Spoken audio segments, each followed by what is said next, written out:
തിയേറ്ററിലെ സ്ക്രീനിൽ തങ്ങളെ കണ്ടതുകൊണ്ടാണോ അതോ ആദ്യമായി തിയേറ്ററിൽ നിന്ന് സിനിമ കണ്ടതാണോ എന്നറിയില്ല, ആട്ടവും പാട്ടുമായി ആഹ്ലാദത്തിലായിരുന്നു പട്ടയക്കുടിക്കാർ. സിനിമയിൽ അഭിനയിച്ച സാജു നവോദയും കൂട്ടരും അവർക്കൊപ്പം നൃത്തം വെച്ചു.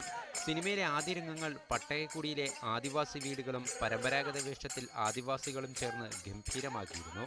ഇതിന്റെ സന്തോഷത്തിലാണ് അണിയറ പ്രവർത്തകർ ഇവരെ ആദരിച്ചത്. 25-ാം ദിവസത്തിന്റെ ആഘോഷം ഞങ്ങൾ ശരിക്കും ആഘോഷിച്ചത് ഇന്നിപ്പോ ഇവരുടെ കൂടെയാണ്. ഞങ്ങളുടെ സിനിമയുടെ ഭാഗമാണ്, സിനിമയിൽ അഭിനയിച്ചിട്ടുണ്ട്. മൊത്തത്തിൽ ഞങ്ങൾ അവിടെ ചെന്നപ്പോൾ ഇതിനും വലിയ സ്വീകരണം അവർ ഞങ്ങൾക്ക് തന്നു. ഭയങ്കര സ്നേഹത്തോടെ ഞങ്ങൾ പെരുമാറിയത്. ആ സ്നേഹം ഇപ്പോഴും അവരുടെ ഞങ്ങൾക്ക് തന്നുകൊണ്ടിരിക്കുന്നുണ്ട്, ഈ നിമിഷം വരെ തന്നുകൊണ്ടിരിക്കുന്നുണ്ട്. പട്ടയക്കുടിയിലെ ഊരാളി വിഭാഗത്തിൽപ്പെട്ട ആദിവാസികളായിരുന്നു ആടുപുലിയാട്ടത്തിൽ വേഷമിട്ടത്. സ്ത്രീകളും കുട്ടികളും ഉൾപ്പെടെ പരമ്പരാഗത വേഷത്തിലായിരുന്നു സിനിമ കാണാനെത്തിയത്. മീഡിയ 1 ഇടുക്കി.